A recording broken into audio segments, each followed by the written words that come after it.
This is Daily Gains. Welcome back. I'm Jeremy. And I'm Dave. It's time to get it in. Let's get going.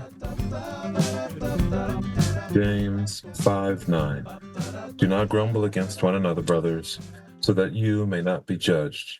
Behold, the judge is standing at the door. You believe this guy? That's for You believe this guy? The gall of this guy. Look at this guy over here being like, "Hey, don't judge each other." Who in the world is he? Who made him judge it over me?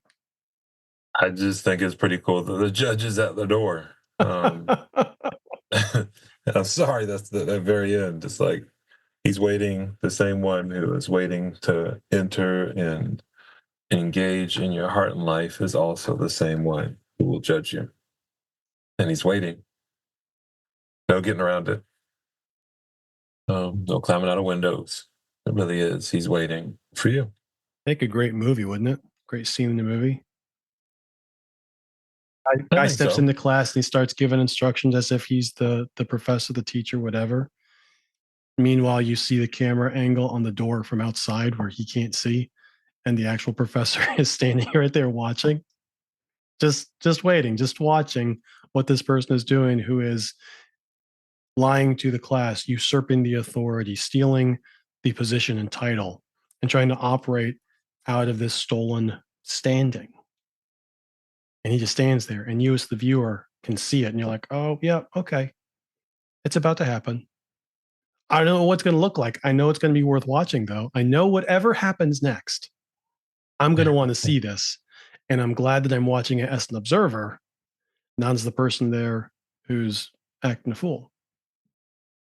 And that is helpful for me to bear in mind, because it's easy for me to think of myself as being in the judge's position outside the door. Because, if I'm honest, I'm doing this with my kids every day. I'll be around the corner listening to them have conversations with each other where one is pretending to be an authority over the others, giving directions, giving commands, instructions, the whole thing. You owe me this, blah, blah, blah. Eating out all that judgment that siblings do, right? And I'm sitting over there being like, I guess they think that they're the father in this scenario. Not yet, kiddo. Not yet. I'll be honest, when I was reading 1 Corinthians this morning and just thinking of Paul challenging near the end the burr in his flesh that he had been given, and just how he states that it's so that he won't be conceited, that he won't be prideful and think that the work of God is his work. And so even when we do things for Christ, we have to be mindful that, as you stated with your kids, we don't get to judge. We are the ones who are going to be judged. It is based off of his work in our lives, not our own work in our lives.